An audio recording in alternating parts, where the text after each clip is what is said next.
So hi guys, good day. Welcome to my vlog. For today's vlog, gagawa po tayo ng coin purse.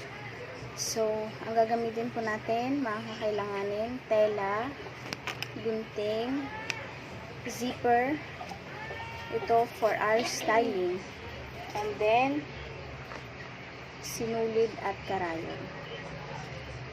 So, ayan guys, for today, this is a DIY video again. So guys, tara po, samahan niyo po kung gumawa ng coin purse. So guys, ang una natin gagawin ay, so nakita nyo naman, dalawang tela to. Ito ang magsisilbing panglabas. Itong may print. So, babalik ta rin natin siya syempre. Ayan. This side, tatahiin natin. Ihuhuli natin tong yung side na to. Kasi dito natin ikakabit ang zipper. So, this one, pwede na natin tahiin ito. Ito, yung top, panghuli natin yan kasi lalagyan natin ng zipper. So, ayan nga po. Sisimulan na nga po natin siyang tahiin.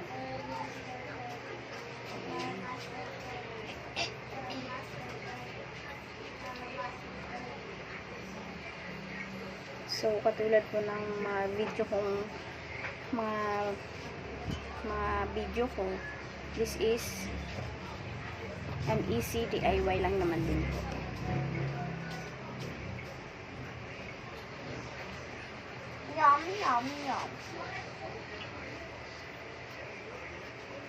Tahi-tahi lang po tayo.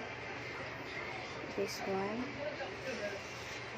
Basta yung sinabi ko po, yung itong sa taas, ipapanghuli natin siya kasi dito natin ikakabit ang ating zipper.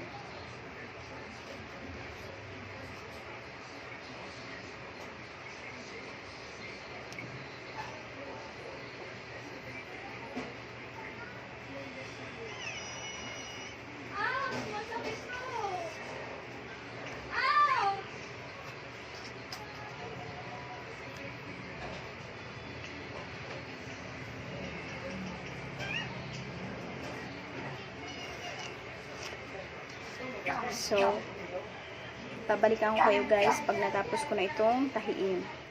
So guys, I'm back. As you can see here, natahi ko na po itong both side. So, ayan. Ayan po guys, ayan, natahi ko na siya. Ang next tips na po natin ay, syempre, ito, diba, panghuli natin to kasi ang zipper dito na lalagay. Dito po tayo magtatahi. Okay guys, simulan na natin siyang tahiin.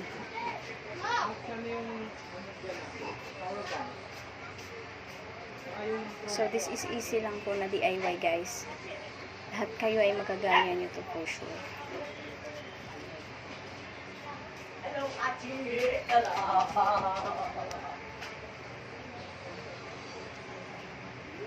As long as may sinulid, may karayo, may tela, you can do it.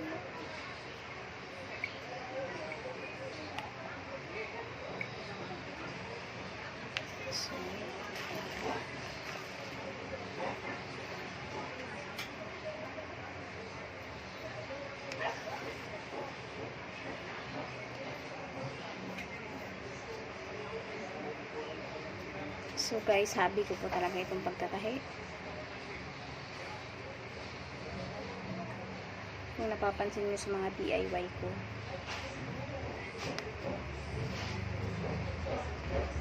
Minsan po, nagtatahi ako ng kortina.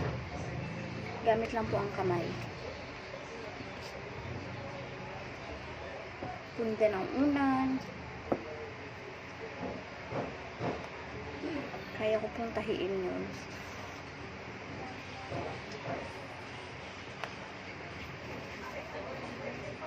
So, ayan guys, babalikan ko kayo pag natahi ko na po ito. So guys, tapos ko na po siyang tahiin dito sa baba. So, mathaba po ito siya. Kailangan natin ng extension. So, ang gagawin natin, i-fold natin siya guys. para lang hindi siya mag-run.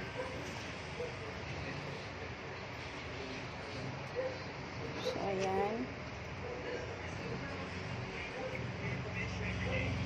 Ayan guys.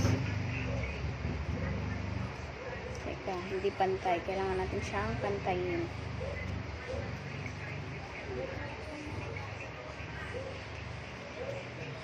Okay. So, I have here my zipper. Nakabit na natin siya guys. So, dito ka magsisimula guys. Ganyan. So,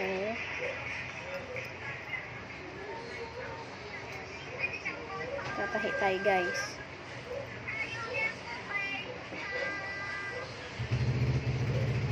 Tatahi tayo. So guys, babalikan ko pag natahi ko na ang zipper. So ayan guys, natahi ko na po ang zipper natin banda dito. So ang next, i-open natin siya guys. Open it like that. Tapos, simulan na po natin siyang tahiin sa gilid-gilid.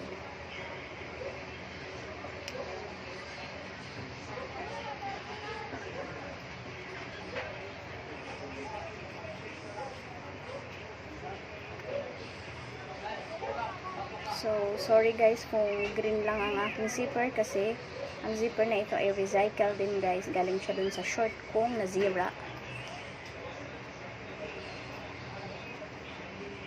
So, I have no choice na kundi ito na lang.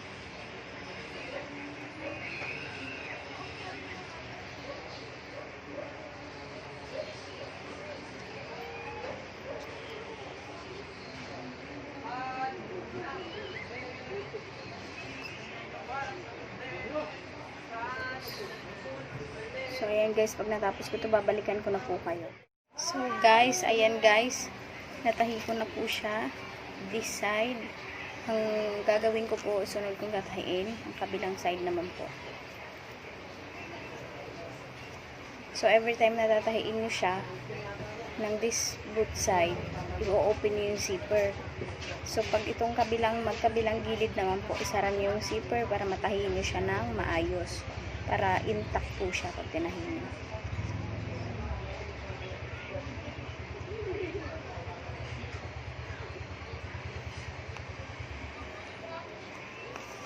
So, I'll continue this one guys. Kailangan po talagang maano pag nagkakabit ng zipper. Mabusisi po siya.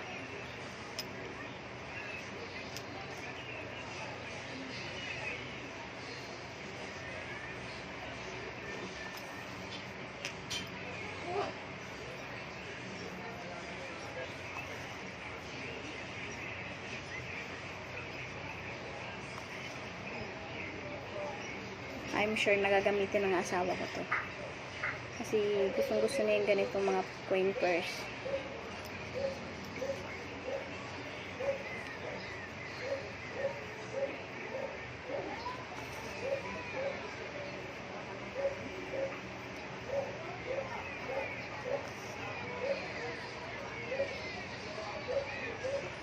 So, pag panlabas kasi guys na tahi, hindi lang yung pabara-bara yung tahi, kailangan pantay.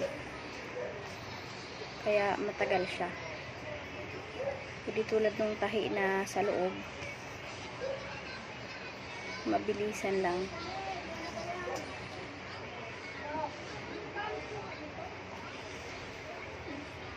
So, ayan guys. Babalikan ko kayo pagtapos ko na siyang tahiin kasi may inip lang kayo. Matagal pa siyang tahiin guys. So guys, as you can see here guys, natapos ko na pong tahiin ng ating zipper into our coin purse. Ayan guys. So, look. Ayan. Tahi ko na po siya.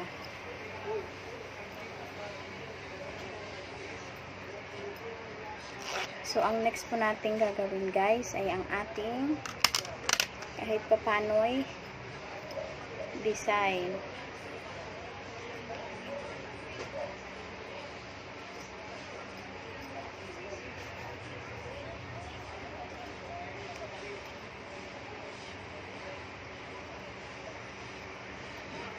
po. Ewan ko po kung ano to siya.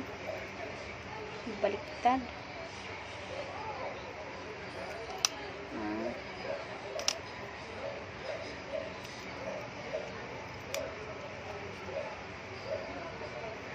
So, ganyan guys. Kahit pa paano mayroon man lang siyang design. So, ang gagawin ko dito guys ay i-glue stick ko lang siya. Kasi pag tinahi ko siya, masisira itong ating ito. So, glue stick lang po guys.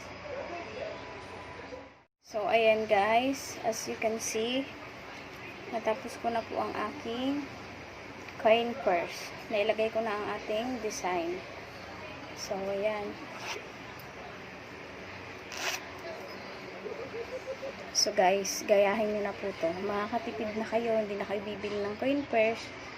At least, magagawa nyo pa siya ng sarili nyong design. So, ayun guys. Share na po natin siya lagyan ng coins.